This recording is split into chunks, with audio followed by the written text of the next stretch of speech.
En este capítulo, el Big Bang, la gran explosión que dio inicio al tiempo, al espacio, a la materia, sus misterios, la recesión de las galaxias y la expansión del cosmos, el destino del universo, expansión eterna o contracción hacia un nuevo colapso y un Big Bang invertido. ¿Qué había antes del Big Bang? Las ideas de los grandes científicos sobre este tema.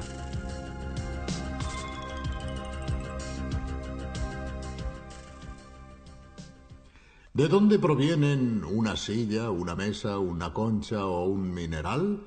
Bien, todas estas cosas, al igual que todas las que vemos a nuestro alrededor, están compuestas por átomos, tan pequeños que ni siquiera podemos verlos. En los núcleos de los átomos, los protones y neutrones están compuestos por partículas todavía más pequeñas, los quarks. Pero al principio la materia no existía, no había nada de todo esto, ni átomos ni quarks. Era la nada. No el vacío, sino la nada, algo que, como comprenderán, resulta muy difícil de imaginar. Después, de pronto, como en los juegos de manos de los prestidigitadores, que de la nada sacan un pañuelo o una flor, aparecieron los átomos que dieron origen a todas las cosas que vemos a nuestro alrededor. Según la teoría que hoy prevalece, la del Big Bang, una gran explosión inicial creó la materia que vemos en el planeta en el que vivimos y también en el universo a partir de la nada. En este episodio hablaremos precisamente de este mágico momento que tuvo lugar en el origen del mundo que conocemos. Pero, ¿cómo pueden afirmar una cosa así los científicos? ¿Cómo han llegado a esta teoría del Big Bang? Nuestro recorrido empezará por un hecho que actualmente ya ha sido verificado por muchas observaciones y mediciones. El cielo estrellado que está sobre nosotros no es inmóvil, no está fijo, sino que está en expansión. Se está dilatando como un inmenso soufflé a una velocidad endiablada. Veamos el siguiente reportaje que nos explica cómo se ha llegado a esta conclusión. Nada parece más tranquilo, estático e inmutable que el cielo estrellado. Esos puntos luminosos temblorosos que son las estrellas y las galaxias vuelven a ocupar la misma posición estación tras estación y año tras año. Los únicos movimientos que son fácilmente observables no tienen nada que ver con las estrellas o las galaxias, sino con la Tierra, que al girar alrededor del Sol descubre nuevos paisajes celestes en el transcurso de su viaje anual. Sin embargo, los astrónomos han descubierto que la aparente inmutabilidad del universo, del que solo vemos una pequeña porción en el cielo nocturno, es una ilusión. Las galaxias y las estrellas que lo componen se alejan unas de otras a gran velocidad. Dicho de otro modo, vivimos en un universo en expansión. Pero, ¿cómo han podido los astrónomos darse cuenta de este extraordinario fenómeno? En 1927, el astrónomo estadounidense Edwin Hubble, al analizar la luz de las galaxias, se dio cuenta de que ciertas líneas del espectro de la luz, en vez de encontrarse en su posición habitual, se habían desplazado hacia el rojo. ¿Por qué? Este fenómeno singular llamado redshift, o desplazamiento hacia el rojo, se puede explicar con el llamado efecto Doppler de la luz. Debido a este efecto, la frecuencia de la luz emitida por una fuente que se aleja del observador se desplaza hacia el rojo. En cambio, si el emisor se acerca al observador, la frecuencia de la luz se desplaza hacia el azul. El efecto Doppler está provocado por el hecho de que la luz viaja siempre a la misma velocidad, la máxima posible en el universo. El desplazamiento hacia el rojo que los astrónomos pudieron medir en casi todas las galaxias solo puede significar una cosa. Estos cuerpos celestes están alejándose rápidamente los unos de los otros. Pero, ¿quién dota a estos aglomerados de centenares de millones, a veces de miles de millones de estrellas, de la energía necesaria para esta fuga que, como parecen indicar algunos desplazamientos hacia el rojo, se produce a velocidades cercanas a la de la luz? Para escapar de forma tan veloz, las galaxias no necesitan energía. De hecho, es el espacio el que se expande. Cada segundo, a la distancia de un año luz, se crean 15 milímetros de nuevo espacio. O sea, es la expansión del universo la que separa a las galaxias unas de otras. Y esto también explica por qué las galaxias más lejanas parecen escapar a una mayor velocidad. En el mismo segundo, es mucho mayor el espacio que se crea entre nosotros y una galaxia lejana que entre nosotros y una galaxia cercana. Basta recordar que por cada año luz de distancia, En un segundo se crean 15 milímetros de espacio nuevo. Para explicar cómo la expansión del universo provoca la recesión de las galaxias, veamos un ejemplo. Imagínense una pelotita con unos puntitos dibujados que son las galaxias. A medida que la hinchamos, los puntitos se alejan porque la pelotita se hincha y se expande, separando los puntos unos de otros, tal como sucede en el universo. Pero si el universo está en expansión, tal como concluyen las observaciones de los astrónomos, significa que este movimiento debe haberse iniciado en alguna parte.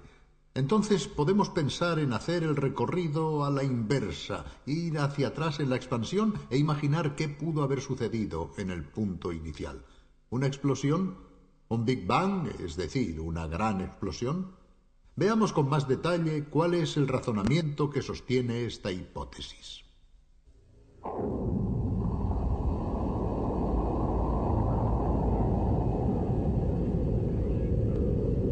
Actualmente las galaxias se están alejando unas de otras. Esto significa que en el pasado estaban más cerca. Si con una moviola imaginaria pudiésemos dar un vistazo a la sorprendente película de la expansión del universo a la inversa, nos daríamos cuenta de que en un momento dado las galaxias no solo se acercarían, sino que se fundirían entre ellas. Retrocediendo todavía más, todo el espacio y la materia que integra el universo se concentrarían aún más hasta convertirse en un punto. Los físicos llaman a ese punto la singularidad inicial. De ahí partió el Big Bang, es decir, la gran explosión. Una cosa está clara. En los momentos iniciales, la temperatura y la presión alcanzaron valores inimaginables. En consecuencia, el universo estaba muy caliente y, según los físicos, era también muy distinto del universo frío que hoy conocemos. No es posible trasladarse hasta el auténtico instante cero.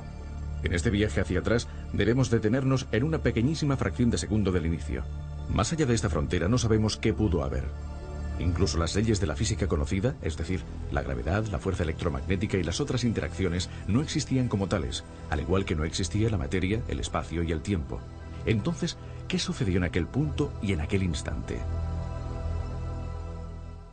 Esta es una pregunta que se han planteado muchos sabios. Se trata de uno de los campos en los que no es posible experimentar porque no existe ningún experimento de laboratorio que permita recrear las situaciones iniciales de temperatura y presión producidas en el Big Bang.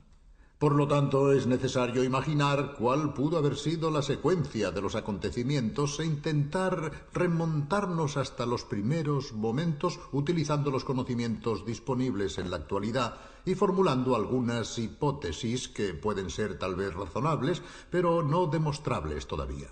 Un físico inglés, el profesor Timothy Ferris, ha tenido una brillante idea divulgativa que veréis dentro de poco para poder guiar a los profanos en este difícil recorrido. Ha imaginado el trayecto a través de una larga escalera que lleva hasta el punto cero, hasta el punto inicial del universo.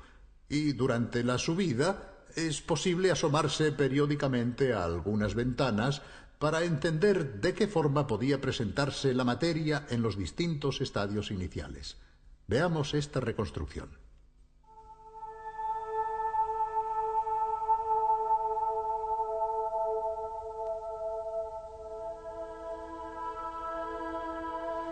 Imaginemos que cada ventana a lo largo de la escalera se abre en una época muy concreta de la historia del cosmos, cada vez más hacia atrás en el tiempo. La primera ventana nos muestra el universo cuando tenía 1000 millones de años, la siguiente cuando tenía 100 millones, después 10 millones de años, y así hasta el final, cada vez más atrás. En cada ventana sucesiva, el tiempo del universo corresponde a una décima parte de la precedente. De esta forma, alcanzaremos rápidamente el primer segundo de vida del cosmos, y como veremos, durante ese segundo sucedieron muchas cosas. Nuestra galaxia, y posiblemente todas las demás, se formaron en los primeros 1000 millones de años de expansión del universo, cuando el gas primordial todavía era lo suficientemente denso para condensarse en estrellas y galaxias. No conocemos todos los detalles sobre cómo se formaron las galaxias, pero consideramos que tenemos un buen conocimiento de cómo era la Vía Láctea en su etapa de formación. Estas estrellas de primera generación estaban formadas, sobre todo, por hidrógeno y helio. Si hubiera existido vida inteligente en esos primeros días de existencia del universo, la tabla de los elementos que todos conocemos habría indicado solamente hidrógeno y helio. Después de haberse expandido durante casi 1 millón de años, el universo se hizo transparente a la radiación y los fotones pudieron viajar libremente sin chocar con las otras partículas. La luz se separó de la materia. De hecho, libres y sin la acción perturbadora de los fotones, los electrones pudieron unirse a los núcleos. Un electrón que orbita alrededor de un protón constituye un átomo de hidrógeno, el elemento más sencillo y abundante del universo. 2 electrones alrededor de una pareja de protones y una pareja de neutrones forman un átomo de helio.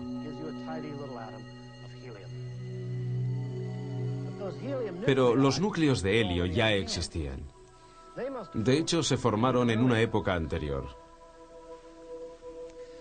La formación de núcleos de helio se remonta a cuando el universo tenía casi unos 100 segundos, es decir, cuando su temperatura había descendido bastante, lo suficiente como para permitir que los protones y los electrones se unieran entre sí sin que el calor que les rodeaba pudiera romper este vínculo. Por primera vez, protones y neutrones se unen estrechamente entre sí, gracias a la interacción nuclear fuerte, y tienden a formar tripletos. Estos, a su vez, se combinan y forman un núcleo inestable. 2 de los protones son expulsados y se forma un núcleo de helio.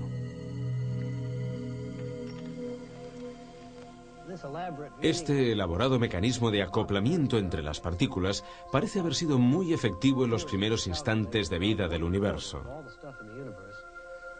Los físicos teóricos calculan que aproximadamente 1/4 parte de toda la materia del universo debió transformarse en helio.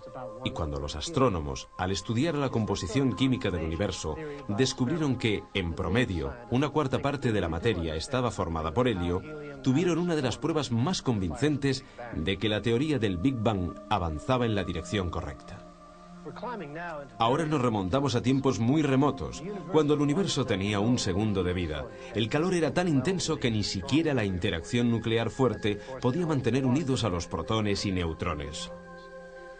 El universo era el llamado caldo primordial, formado por quarks libres, y no podía existir ninguna otra partícula fundamental. 1/10 de segundo, 1/100ésima de segundo después del inicio del tiempo.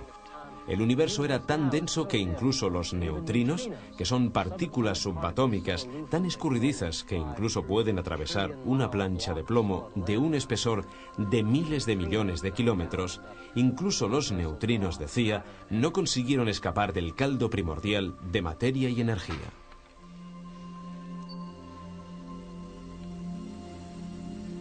Una 1000.000.000ésima de segundo después del inicio, el calor todavía era tan intenso que la fuerza electromagnética y la interacción débil aún no se habían escindido y separado, y existía una única interacción unificada, la fuerza electrodébil.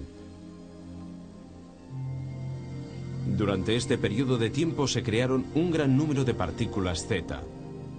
Bosones débiles y fotones actuaban en conjunto, y el universo estaba regulado por 3 únicas fuerzas en lugar de 4.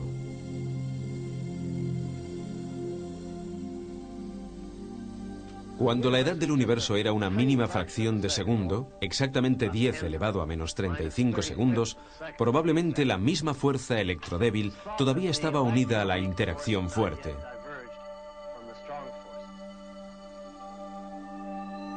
Durante un breve momento, la simplicidad natural prevista por las teorías unificadas fue real.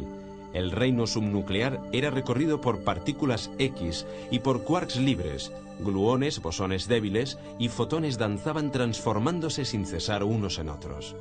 Solamente operaban 2 fuerzas en los primerísimos instantes de vida del universo: la gravedad y esta interacción conocida como gran fuerza unificada. Es posible que las cosas, en un momento todavía más remoto, fueran aún más sencillas.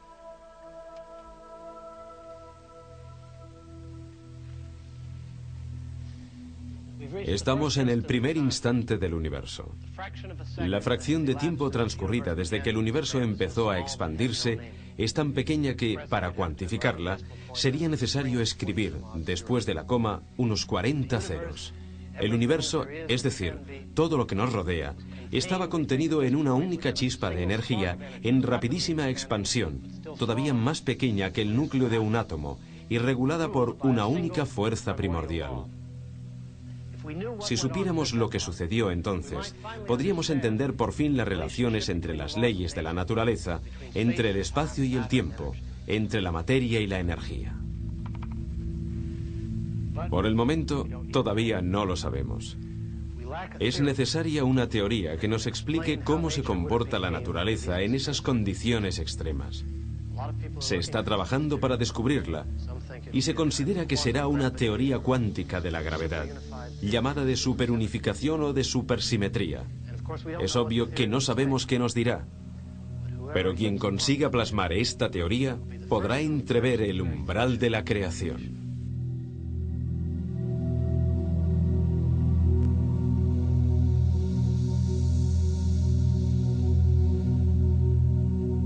Naturalmente, no es fácil seguir este recorrido físico-matemático porque en un momento dado aparecen conceptos y situaciones que están muy alejadas de nuestra experiencia cotidiana.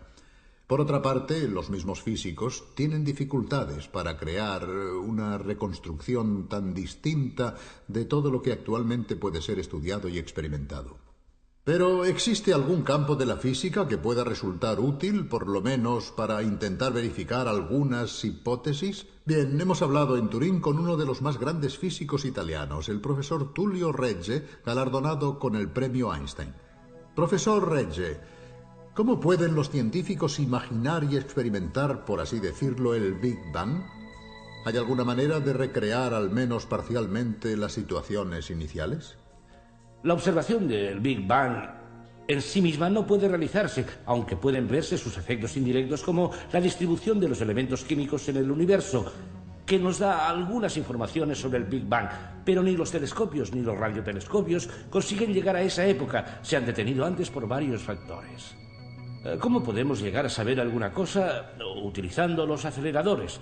En un acelerador de partículas, que normalmente son protones, estas chocan frontalmente a energías muy elevadas. La energía, según la famosa ecuación de Einstein, E igual a mc², se transforma en materia, es decir, se crean nuevas partículas y se crea una gota infinitesimal de ese plasma, como lo llaman los físicos, que empapaba el universo primordial. Se trataba de una materia de altísima densidad y altísimas temperaturas. O sea que prácticamente es como hacer circular dos bolas en sentido contrario dentro de un anillo que chocan en pleno aire, como si se disparasen dos cañonazos esperando que las balas de cañón choquen en pleno aire y... En este caso crearían materia. En este caso crearían materia. Como sucedió en el Big Bang. Y también antimateria. Es más, habitualmente una de las dos partículas es un antiprotón y, en consecuencia, antimateria, y la otra es el protón.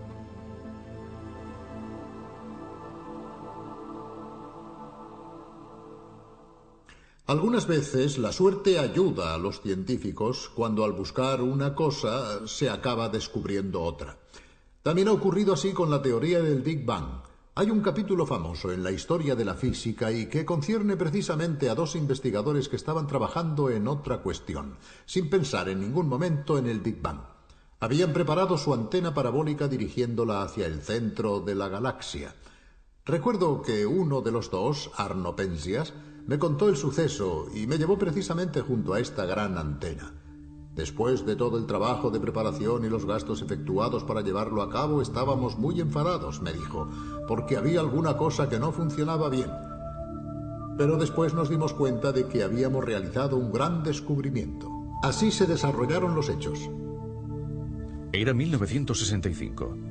Dos científicos de los prestigiosos laboratorios Bell Telephone, cerca de Nueva York, estaban estudiando con una antena muy sensible una nube de gas de la Vía Láctea. Se llamaban Arno Penzias y Robert Wilson. Algo no iba bien. Una misteriosa perturbación se resistía a los numerosos controles y las repetidas verificaciones. Por fin, los dos científicos se rindieron a la evidencia. No era una perturbación, sino una radiación que parecía provenir con la misma intensidad de todas direcciones. Se había descubierto la radiación cósmica de fondo, el eco del Big Bang, una de las pruebas más convincentes de que el universo nació hace miles de millones de años en una gran explosión. La teoría del Big Bang elaborada por George Gamow había previsto que debía existir algo parecido, pero durante años nadie había observado esta radiación. Después, la antena sensible de Penzias y Wilson captó este eco. La radiación de fondo ha sido estudiada con más detalle gracias a satélites astronómicos especiales como el estadounidense COPE. Este es el mapa de la radiación realizado gracias a las mediciones del COPE. El eco del Big Bang es sustancialmente homogéneo en todas direcciones, pero el COPE, gracias a su sensibilidad, descubrió algunas pequeñísimas diferencias. Estas pequeñas irregularidades son muy importantes, ya que explican por qué la materia salida del Big Bang, hidrógeno y helio, se condensó en estrellas y galaxias en lugar de permanecer como una nube enrarecida y completamente homogénea.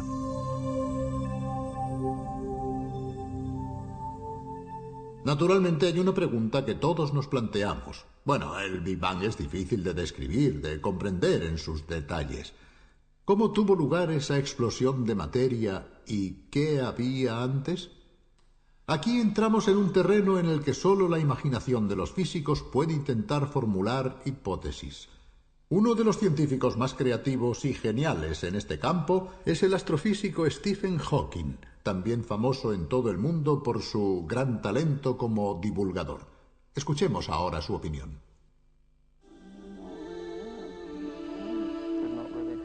Podría ser que el universo no tuviera un inicio. Podría ser que el espacio-tiempo forme una superficie cerrada, sin límite, como la superficie de la Tierra, pero con otras dos dimensiones. Si la hipótesis de que el espacio-tiempo es ilimitado, pero finito, es correcta,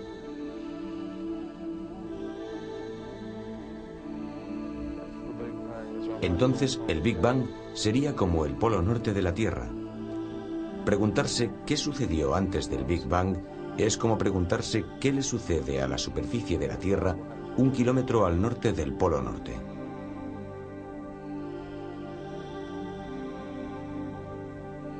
Es una pregunta sin sentido. Pero hay otra pregunta que nos podemos plantear. ¿Cómo acabará la materia que está a nuestro alrededor en el cosmos? ¿Se perderá toda en el espacio infinito? ¿O quizá, como los guijarros que se echan al aire, acabará volviendo a caer sobre su punto de partida? Veamos el siguiente reportaje.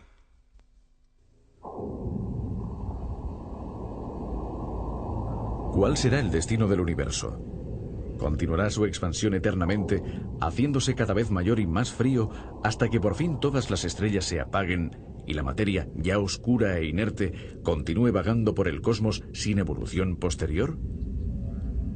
¿O quizá la expansión, en un momento dado, se parará y el universo volverá a contraerse, las galaxias se acercarán y se fundirán entre sí, hasta que todo se colapse en una especie de Big Bang a la inversa, para quizá volver a explotar en un nuevo Big Bang, dando lugar así a un universo oscilante que se expande y se colapsa eternamente?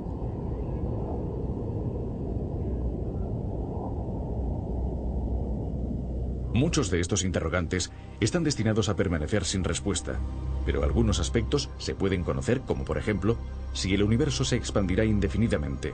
De hecho, esto depende de la cantidad de materia presente en el universo.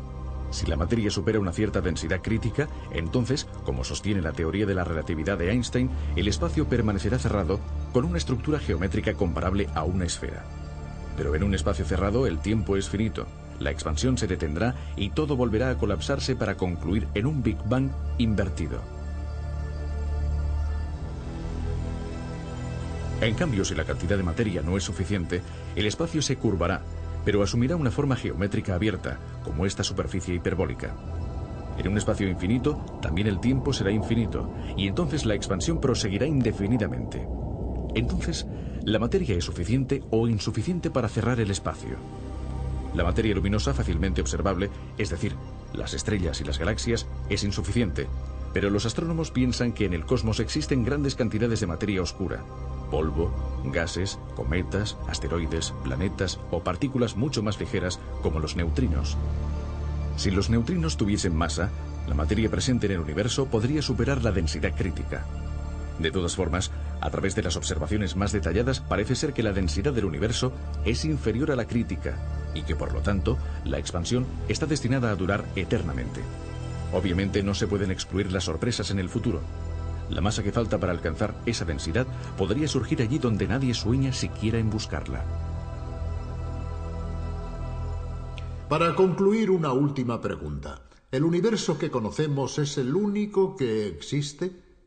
¿No podría ser que al encontrarnos en su interior no podamos ver más allá de este horizonte, de esta dimensión, mientras que, en realidad, podrían existir muchos otros universos paralelos, concéntricos o que se cruzan? ¿Qué piensan al respecto los físicos? Escuchemos de nuevo a Tullio Regge.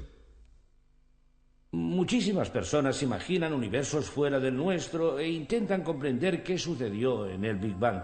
Nosotros no sabemos qué sucedió en el Big Bang, pero existen muchísimas teorías.